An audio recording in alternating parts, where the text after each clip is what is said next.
berdoa. Amin. Silakan duduk. Shalom. Ya. Setahun kita nggak ketemu ya. Waktu awal-awal pandemi itu, saya enggak berani keluar, saudara. Jadi hampir 3 bulan. Jadi komunikasinya sama Agus itu melalui online terus. Di Jakarta pun enggak berani keluar. Karena Jakarta kan lebih parah dahulu ya. Wah, bete, boring. Tapi saya bersyukur. Ya ada positifnya maksudnya.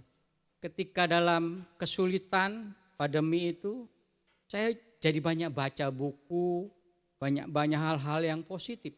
Ya, baca firman Tuhan bolak-balik. Ya, luar biasa. Jadi pengetahuan saya bertambah, hikmat saya bertambah. Hari ini saya ingin mengajak saudara juga masih berhubungan dengan pandemi. Ya. Karena apa? Karena sampai sekarang pun pandemi terus makin lama kelihatannya makin bertambah. Tapi kita anak-anak Tuhan makin berani loh. Ya, bukan berani menantang, bukan. Tapi kami percaya, saya percaya Tuhan akan memberikan kita semua kekuatan. Kalau kita lawan, kita berani dengan dipersenjatai kekuatan dari Allah, kita akan menang. Hari ini kita belajar bagaimana Allah sudah menubuatkan, bagaimana Allah memberikan satu pengertian bahwa semua itu terjadi sebelum ini terjadi. 2000 tahun yang lalu Tuhan sudah berbicara kepada murid-muridnya. 2000 tahun yang lalu Tuhan sudah memperingatkan, tetapi Tuhan bilang belum kesudahannya. Ini baru pemanasannya. Kita akan baca sama-sama di dalam Injil Lukas pasal 21.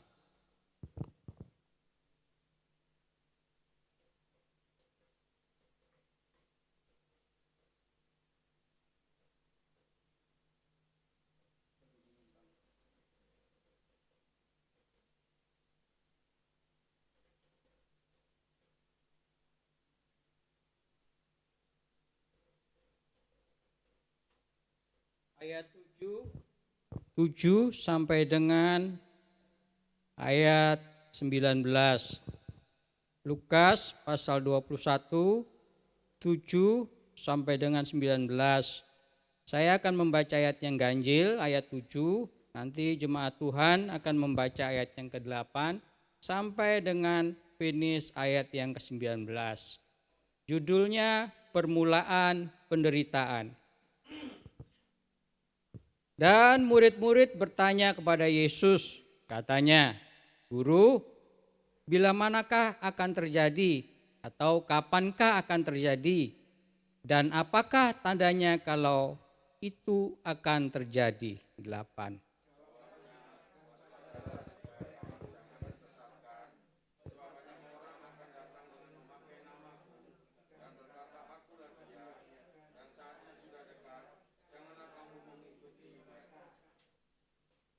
Dan apabila kamu mendengar tentang peperangan, pemberontakan, janganlah kamu terkejut, sebab semuanya itu harus terjadi dahulu.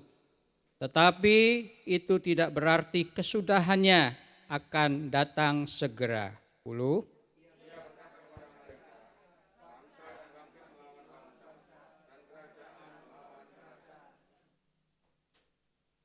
Akan terjadi gempa bumi yang dahsyat di berbagai tempat dan akan ada penyakit sampar dan kelaparan dan akan terjadi juga hal-hal yang mengejutkan dan tanda-tanda yang dahsyat dari langit.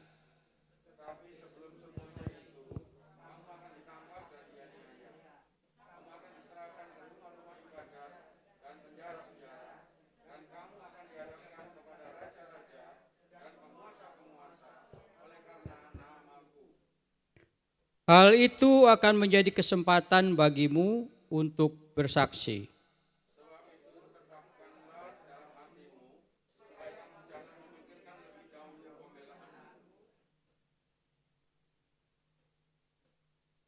Berapa nih? Sebab aku sendiri akan memberikan kepadamu kota kata-kata hikmat, sehingga kamu tidak dapat ditentang atau dibantah lawan-lawanmu.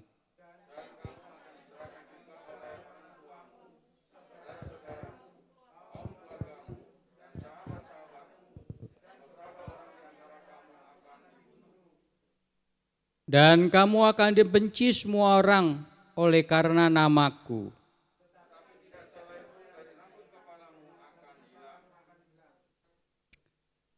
Kalau kamu tetap bertahan, kamu akan memperoleh hidup.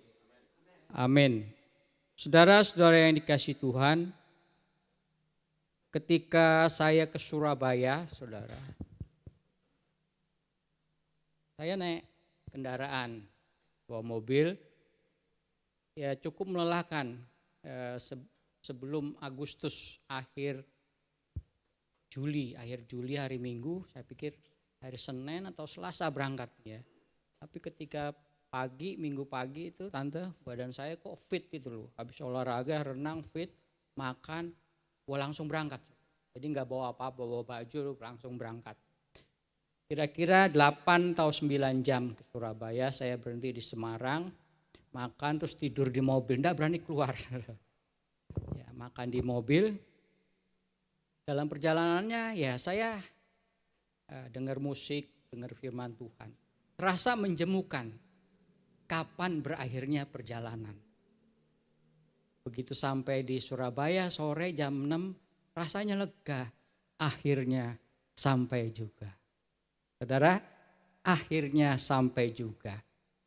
Kalau saudara pergi ke Malang dengan kendaraan, kira-kira kalau di jalan terus gak sampai-sampai, pasti kan jengkel. Macet di tengah jalan, gak sampai-sampai. Tapi begitu sampai artinya lega. Akhirnya sampai juga. Seorang pelari lomba, saudara, dia harus mencapai garis finish. Bukan karena dia cepat menjadi juara, tetapi yang penting sampai garis finish. Di Jepang ada seorang tentara yang ikut balap lari. Kencang-kencang saudara. Yang 10 ini sudah sampai. Tapi ini satu prajurit enggak sampai-sampai saudara. Ternyata di tengah-tengah sepatunya rusak hancur. Tapi dia tetap lari. Komandannya tungguin. Mana satu enggak datang-datang. 2 jam kemudian saudara, yang ke-11 ini sampai saudara. Lalu dia bilang sama komandannya, aku sudah sampai garis finish. Komandannya bilang, arigato, terima kasih. Bukunya ada, yang jadi juara itu bukan yang pemenang. Yang nomor 11, punya sampai sekarang. Hidup saudara, yang penting itu bukan tengahnya, bukan cepatnya. Tapi sampai enggak kita di garis finish, garis akhir, sampai berakhir. Seperti saya katakan tadi, kalau di tengah jalan enggak sampai-sampai, jemu.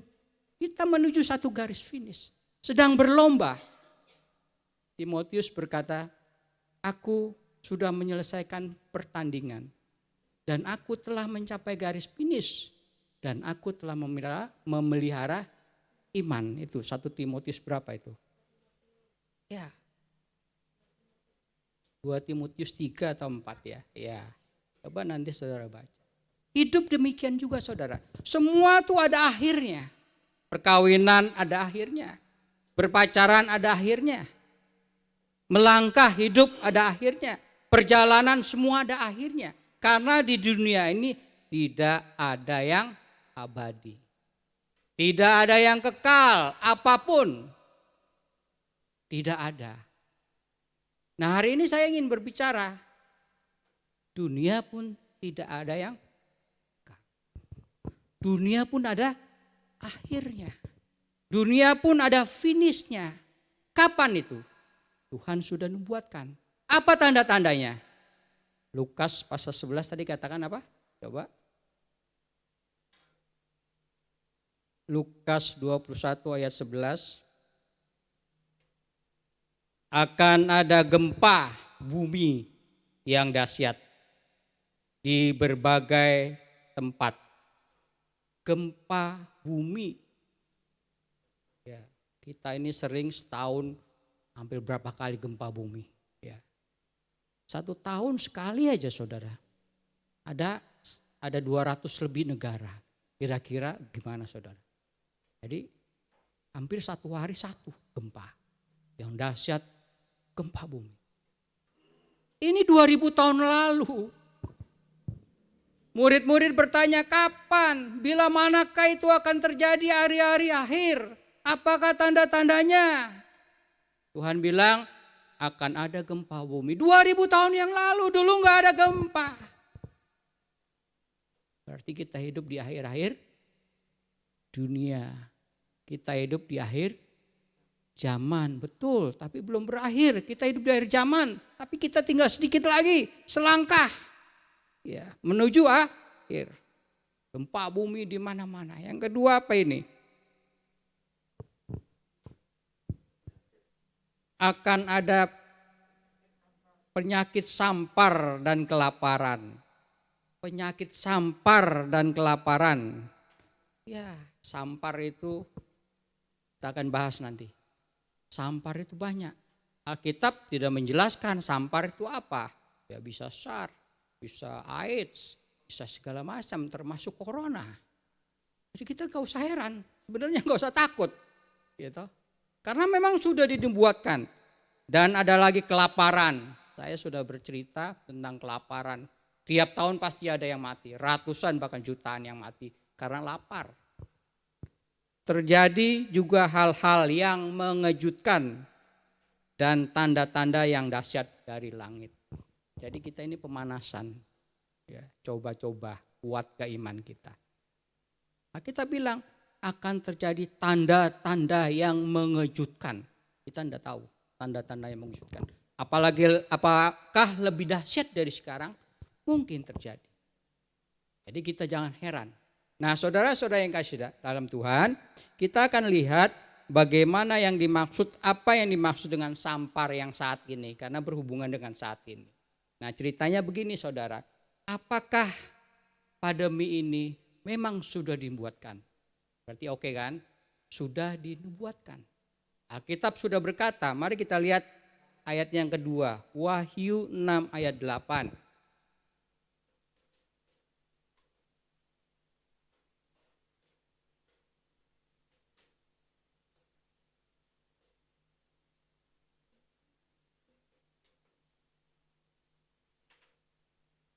Sudah dapat? Dan aku melihat sesungguhnya ada seekor kuda hijau kuning dan orang yang menungganginya bernama Maut dan kerajaan Maut mengikutinya. Dan kepada mereka diberikan kuasa atas 1/4 dari bumi untuk membunuh dengan pedang dan dengan kelaparan dan sampar dan dengan binatang-binatang buas yang ada di bumi. Jadi Alkitab sudah mengajarkan kita dengan pandai, dengan luar biasa. 2000 tahun yang lalu loh sudah. Ya.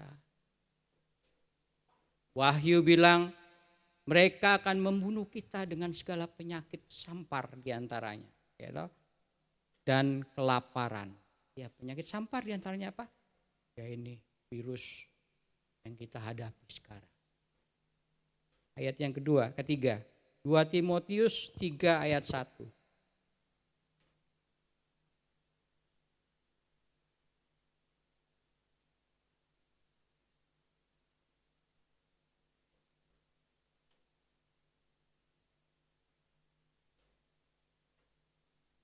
Dua Timotius 3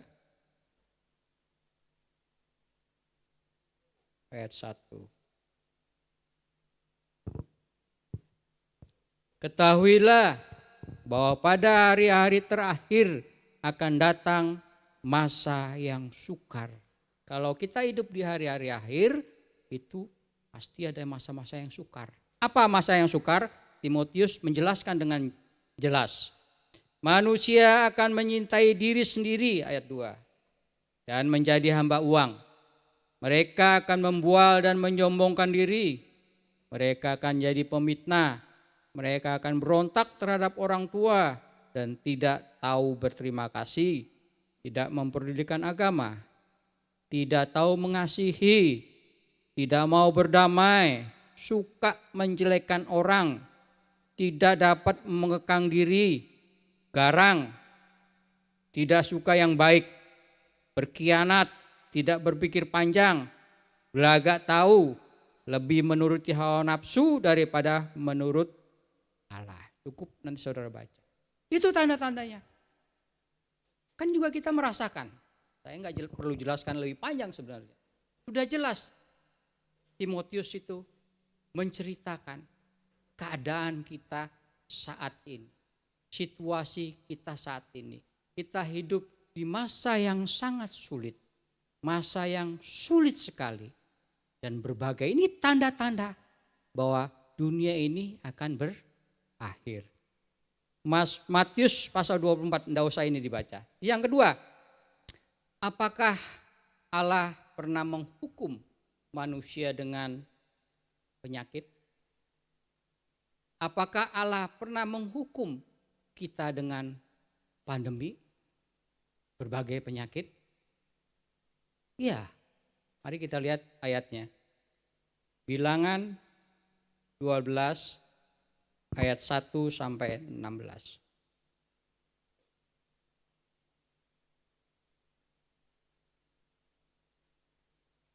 Bilangan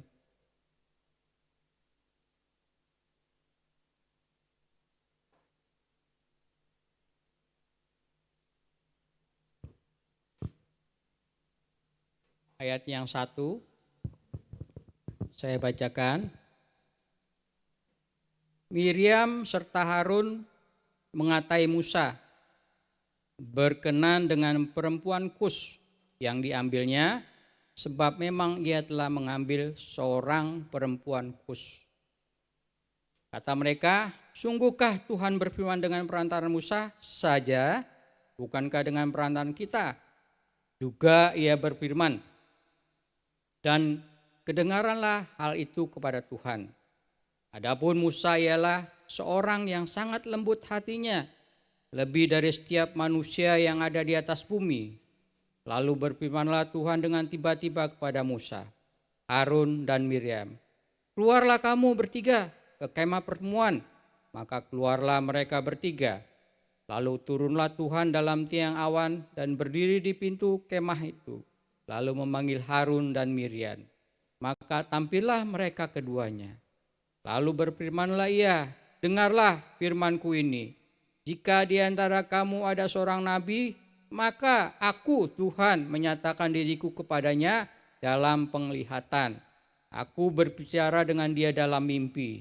Bukan demikian hambaku Musa, seorang yang setia dan dalam segenap rumahku. Berhadap-hadapan aku berbicara dengan dia. Terus terang, bukan dengan teka-teki.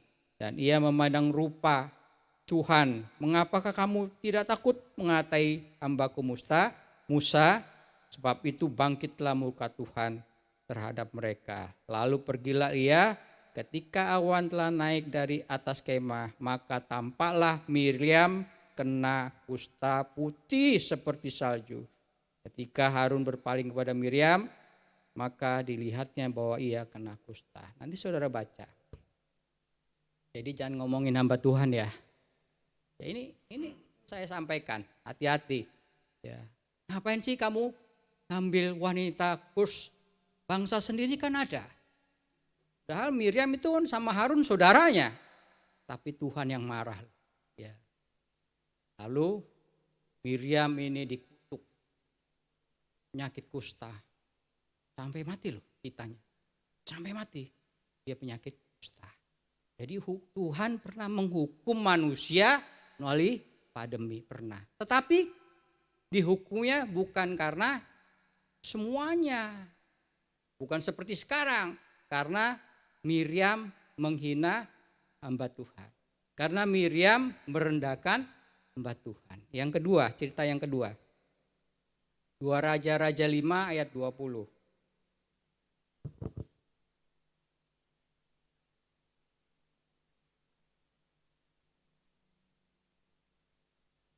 2 Raja-Raja 5 mulai dari mana ya, panjang nih ceritanya. Kalau dari ayat 1 panjang nih saudara. Saya bacaan dari 1 deh ya. Mulai dari 5 ya. Ya mulai dari 25 ya saya bacakan.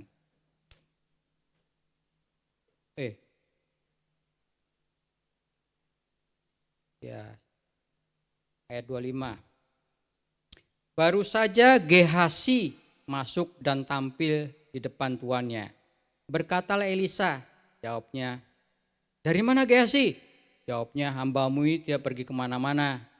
Tetapi kata Elisa kepadanya, bukankah hatiku ikut pergi? Ketika orang itu turun dari atas keretanya menghadap engkau, maka sekarang engkau telah menerima perak dan dengan itu dapat memperoleh kebun zaitun, kebun anggur, kambing domba, lembu sapi, budak laki dan budak perempuan. Tetapi penyakit kusta Naaman akan melekat kepadamu dan kepada anak cucumu untuk selama-lamanya. Maka keluarlah Gehasi di depannya dengan kena kusta putih seperti salju. Ya, Gehasi. Ceritanya begini saudara. Naaman tuh kena kusta. Terus Raja Aram bawa tawanan. Tawanan wanita Israel. Wah, wanita cantik Israel. Nah, wanita cantik ini bekerja dengan istri Naaman. Karena keluarga Naaman ini baik, istrinya juga baik, dia bilang sama tuannya, "Tuan, majikanku, aku mempunyai di utara mempunyai seorang hamba. Dia bisa menyembuhkan penyakit." Lalu dipanggilnya itu Elisa. Nah, Elisa lalu menyembuhkan Naaman. Nah, pada waktu itu Naaman suruh bawa harta. Raja itu, Naaman kan panglima perangnya Raja Aram. Tuh, yang gagah berani, yang dipercaya. Bawa. Tapi pada waktu itu Elisa tidak minta apa-apa sama raja. Karena memang hari itu tidak boleh. Tapi Gehasi adalah karyawannya siapa? Elisa. Ya. Gehasi orangnya Elisa. Lalu dia kejar Naaman. Dia minta berkat gini semua. Nah, emas segala macam itu disimpan di rumahnya. Hamba Tuhan ini tahu. Ditanya kan tadi ayat 25. Dari mana kamu? Enggak dari mana-mana. Singkat cerita saudara, Gehasi itu dikutuk. Bukan Gehasi aja loh saudara. Sampai keluarganya loh ayat 27 ini. Naaman akan melekat kepadamu dan kepada anak cucumu untuk selama-lamanya. Ya, penyakit Naaman jadi pindah ke Gehasi berserta anak cucunya. Jadi hati-hati. Ya. Hati-hati. Memang kadang Tuhan itu menghukum manusia dengan penyakit sampar. Tetapi tidak semua. Yang ketiga, contoh yang ketiga. Ada satu lagi saudara. 2 Tawarekh 26 ayat 16.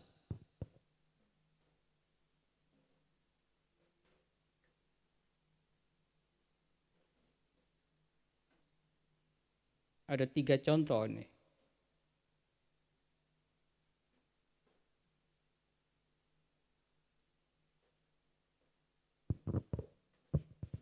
Sudah saya bacakan. Setelah ia menjadi kuat, ia menjadi tinggi hati, ia melakukan hal yang merusak, ia merubah setia kepada Tuhan Allahnya dan memasuki bait Tuhan untuk membakar ukupan di atas mezbah pembakaran ukupan. Terus, tetapi Imam Syariah mengikuti dari belakang bersama-sama 80 imam Tuhan, orang-orang yang tegas. Mereka berdiri di depan Raja Uzia dan berkata kepadanya, "Hei Uzia, engkau tidak berhak membakar ukupan kepada Tuhan. Hanya imam-imam keturunan Harun yang telah dikuduskan yang berhak membakar ukuran. Keluarlah dari tempat kudus ini karena engkau telah berubah setia. Engkau tidak memperoleh kehormatan dari Tuhan Allah karena hal ini." Tetapi usia dengan bokor ukupan di tangannya untuk dibakar menjadi marah. Sementara amarahnya meluap terhadap imam. Timbullah penyakit kusta pada dahinya di hadapan para imam di rumah Tuhan dekat mezbah pembakaran. Raja Usia ini emosian, berontak. Sudah ditegur, jangan masuk mezbah, hanya imam saja. Karena dia merasa raja, berkuasa, dia membawa ukupan. Tuhan marah. Lalu Tuhan kutuk, dia menjadi punya penyakit kusta. Saudara-saudara yang kasih Tuhan, kadang Tuhan menghukum kita, kadang Tuhan menghukum manusia karena manusia itu salah dengan segala penyakit. Tetapi yang kita hadapi sekarang, yang kita hadapi penyakit sekarang, bukan sekali hukuman dari Tuhan. Karena di situ ada dalamnya orang baik. Karena di situ ada orang-orang yang luar biasa. Karena di sini banyak orang-orang yang cinta Tuhan, hamba Tuhan dan lain sebagainya. Mengapa Tuhan mau menghukum mereka-mereka? Karena mereka memberontak kepada Tuhan, karena mereka melawan kehendak Tuhan, karena mereka melanggar janji Tuhan. Saya contoh yang kedua. Apakah pandemi ini terjadi karena hukuman Tuhan? Bukan. Kita lihat 1 Timotius 5 ayat 23.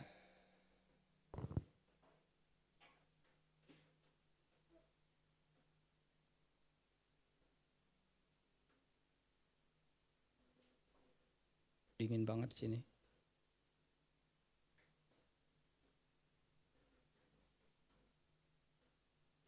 Satu Timotius 5 ayat 23.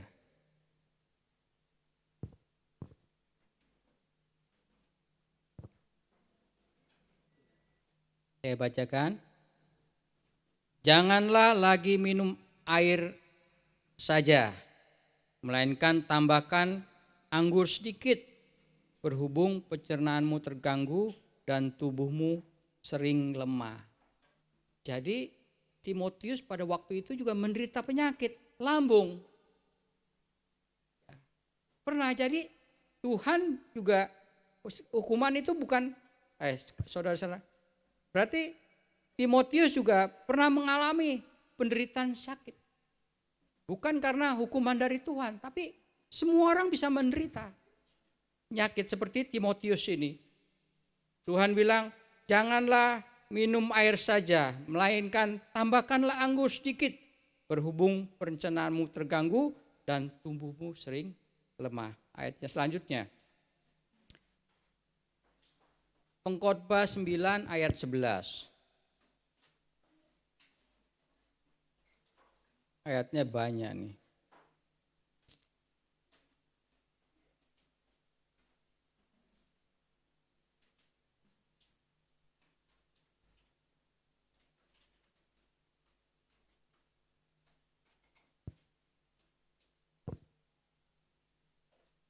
Pengkhotbah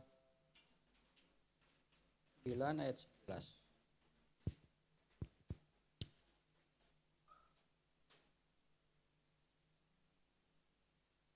Lalu aku melihat di bawah matahari bahwa kemenangan perlombaan bukan untuk yang cepat dan keunggulan perjuangan bukan untuk yang kuat dan juga roti bukan untuk yang berhikmat.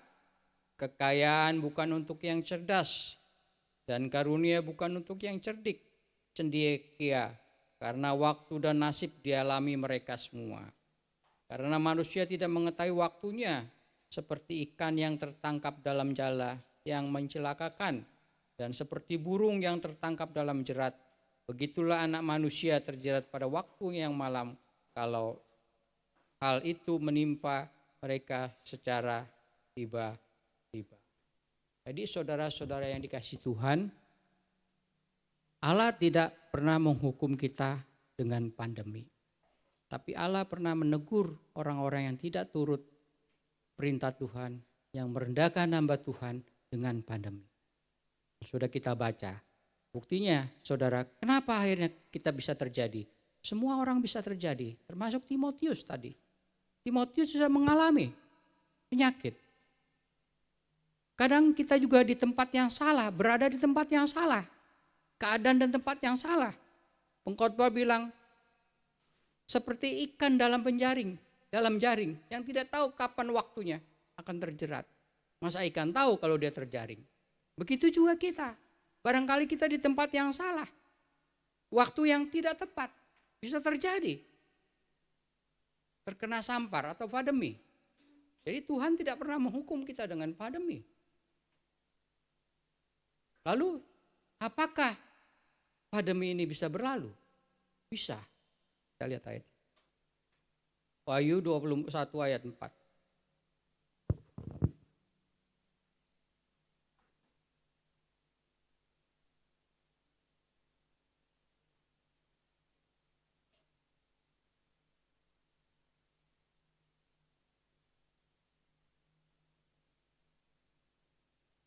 Wahyu 21 ayat 4. Dan ia akan menghapus segala air mata dari mata mereka. Dan maut tidak akan ada lagi. Tidak akan ada lagi pergabungan atau ratap tangis atau duka cita, sebab segala sesuatu yang lama itu telah berlalu. Kapan? Sebentar lagi. Waktunya tinggal sedikit lagi. Itu akan berlalu semua. Karena Tuhan akan menjadikan sebuah langit baru dan bumi yang baru.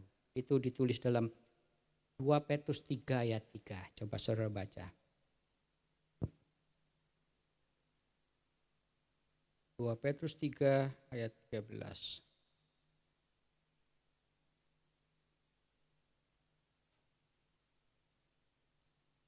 2 Petrus 3 ayat 13.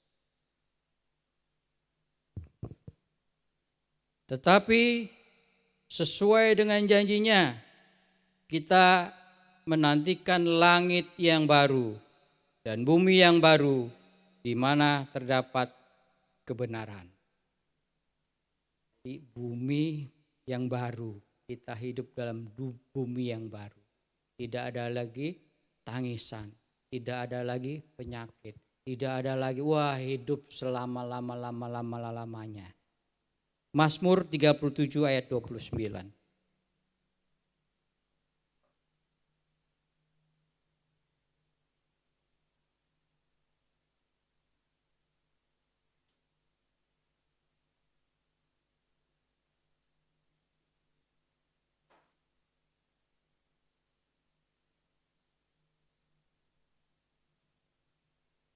Mazmur 37 ayat 29. Orang-orang benar akan mewarisi negeri dan tinggal di sana senantiasa. Jadi kita nih orang-orang yang sudah dipilih, orang-orang yang benar akan tinggal di sana senantiasa, selama-lama. Di mana dunia yang baru? Alkitab tulis di bumi ini. Kisah Rasul 24 ayat 15.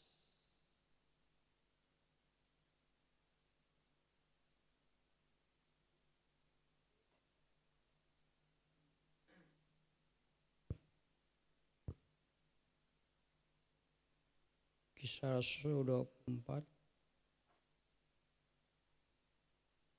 ayat 4.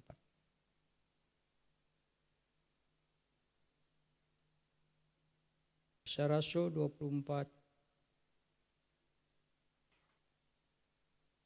ayat 15. Aku menaruh pengharapan kepada Allah, sama seperti mereka juga, bahwa akan ada kebangkitan semua orang mati, baik orang yang benar maupun orang-orang yang tidak benar. Aku dua-duanya dibangkitkan. Ya, dibangkitkan dua-duanya. Yang satu akan diadili, yang satu hidup di dunia yang baru. Ayat penutup Matius 4 ayat 23.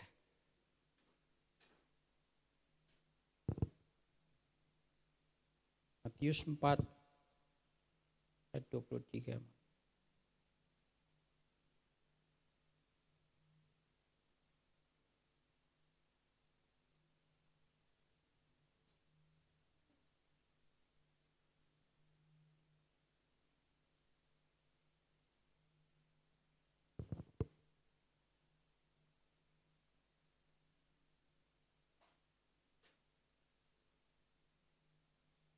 Matius 4 ayat 23. Yesus pun berkeliling-keliling ke seluruh Galilea. Ia mengajar dalam rumah-rumah ibadat dan memberitakan kerajaan Allah serta melenyapkan segala penyakit dan kelemahan di antara bangsa. Jadi saudara yang kasih Tuhan, hidup kita ini sudah di ujung akhir dari kehancuran bumi. Tuhan akan datang kembali. Alkitab berkata Matius, dia akan berkeliling rumah ibadat, akan menyembuhkan segala penyakit. Di dunia ini memang banyak penyakit, saudara. Segala macam. Ada yang disembuhkan? Gak ada, saudara. Masa virus bisa disembuhkan? Gak ada. Saudara, pilek bisa hilang? Gak ada, tidak bisa hilang. Apalagi yang sekarang terjadi, tidak bisa. Dari mana? Kita tidak bisa tahu. Kalau kita bilang ini ada dari kuasa kegelapan, kita tidak bisa buktikan dari mana kuasa kegelapan. Karena di mana kita hidup, di mana kita tinggal, pasti di situ ada makhluk lain. Saudara tinggal di apartemen yang tinggi, kita berpikir tinggal di apartemen yang tinggi tidak ada apa-apanya. Wah, gak ada nyamuk, gak ada kacauan, gak ada semut dan lain sebagainya. Kata siapa? Di mana ada makanan, di mana kehidupan, di situ ada makhluk lain. Yang ditinggalin aja saudara ada makhluk lain hidup. Apalagi tidak ditinggalin. Coba saudara punya rumah ditinggalin 1 tahun, banyak makhluk lain. Tidak berbahaya, tidak karena kita terbiasa. Lama-lama juga kita terbiasa dengan memakai masker. Berbahaya tapi kita hati-hati. Kita berjaga, kan diajarin. Tuhan kan memberikan hikmat kepada kita. Bagaimana cara mengatasinya? Mazmur Daud bilang menghindar. Itu pakai hikmat, pakai cara. Banyak hal-hal yang terjadi, tapi percayalah kita pasti menang. Anak-anak Tuhan yang setia, anak-anak Tuhan yang sungguh-sungguh, anak-anak Tuhan yang benar-benar mengikut Tuhan, itu akan menjadi kuat, disendirikan. Dia akan hidup selama-lamanya bersama Tuhan di dunia dan hidup yang baru, itu pasti. Amin. Ya, kita bangkit berdiri.